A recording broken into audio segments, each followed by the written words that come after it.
À l'arrivée des plus petits de la famille, mes grandes filles ont toujours régressé un peu. Honnêtement, l'arrivée d'un nouveau bébé dans notre famille, ça s'est souvent bien passé. J'avais des craintes qui n'étaient pas fondées, puis à l'inverse, j'ai eu des petites surprises auxquelles je ne m'attendais pas. Qu'on se le dise, pour les parents, l'arrivée d'un bébé, c'est une grande fête. Pour les enfants, surtout en bas âge, ça dépend. Si vous voulez préparer votre enfant, le rassurer sur votre amour, j'ai des suggestions de livres pour vous.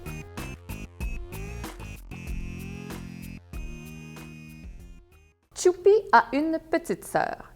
Choupi accueille sa sœur avec beaucoup de bonheur, mais il va rapidement réaliser qu'elle pleure fort, qu'elle dort souvent et même qu'elle pue quand sa couche est pleine. Et c'est vrai que comme parents, on a tendance à présenter les bons côtés de l'arrivée d'un bébé. Mais présenter les inconvénients permettra à votre enfant d'avoir l'heure juste sur ce qui s'en vient. Il ne faut pas dire, par exemple, à un enfant qu'il aura bientôt quelqu'un avec qui jouer parce que vous le savez comme moi, un nourrisson peut mettre des mois avant de s'intéresser à son grand frère ou sa grande sœur. Juliette a un petit frère. C'est un livre qui traite de la jalousie, qui est un sentiment bien normal pour plusieurs enfants qui accueillent un petit frère ou une petite sœur.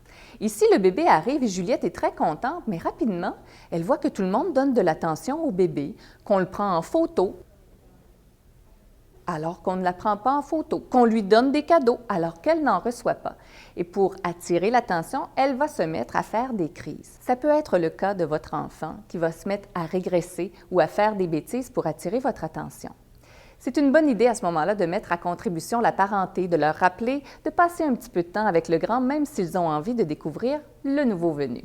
En plus, à la fin du livre, il y a une section qui est destinée aux parents où on vous donne des trucs pour bien accueillir un bébé en famille. Un amour de petite sœur. J'ai vraiment aimé cet album-là qui parle à peine de l'arrivée du bébé pour glisser tout de suite sur le fait que l'amour des parents, c'est grand comme le ciel, c'est infini et ça se multiplie avec le nombre des enfants.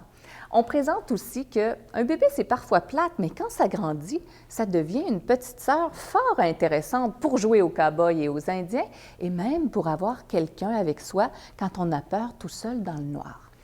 Si l'arrivée du bébé, elle est pénible chez vous, que votre enfant n'apprécie pas le nouveau venu ou la nouvelle venue, c'est une manière intéressante de lui présenter que le bébé va grandir et qu'un jour, la situation va se rétablir et qu'il sera très heureux d'avoir quelqu'un avec lui. Trotro et Zaza, c'est super d'être un grand frère. J'ai apprécié ce livre-là qui présente plusieurs petites histoires entre un frère et sa sœur.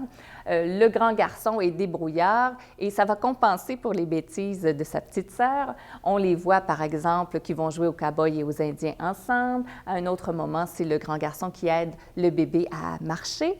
Donc, il y a plusieurs petits moments tendres comme ça entre un frère et sa sœur.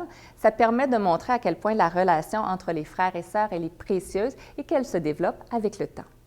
Petite fille, grande sœur, c'est un album que j'ai beaucoup apprécié, qui nous présente l'histoire de Mathilde, qui est une petite fille qui fait de petites choses jusqu'à ce qu'elle rencontre quelqu'un d'encore plus petit qu'elle, son petit frère.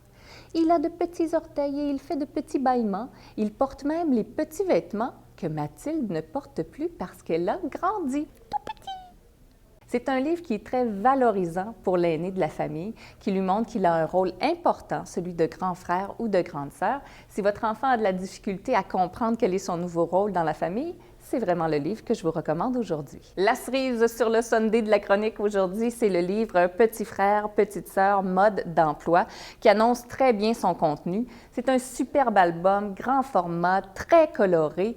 Les enfants vont adorer tourner les pages de ce livre-là et on y présente effectivement ce qu'il faut faire ou ne pas faire avec un bébé. Par exemple, il ne faut pas mettre le bébé dans la sécheuse, il ne faut pas le laisser jouer avec les cactus et il ne faut surtout pas dire « caca-boudin » devant lui parce qu'il pourrait répéter le tout. Quand je vous disais que c'est un album qui est visuel, c'est que souvent on va poser des questions sans donner les réponses dans le texte. C'est dans les dessins, dans les illustrations qu'on va trouver les réponses que l'enfant va s'amuser à chercher. Par exemple, on précise qu'il y a des objets qu'il ne faut pas laisser à la portée des enfants et on n'en mentionne aucun, mais on a dessiné des arachides et des allumettes, par exemple.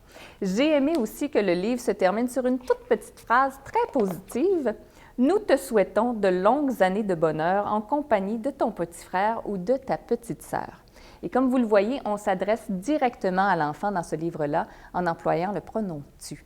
Et de belles années de bonheur, c'est ce qu'on vous souhaite. Ça complète pour mes suggestions de livres aujourd'hui. Peut-être avez-vous dans votre bibliothèque d'autres livres en lien avec le sujet. Je vous invite à mettre les détails dans la section commentaires au bas de la vidéo pour que tous les parents puissent en bénéficier. On vous souhaite de beaux nouveaux bébés en santé.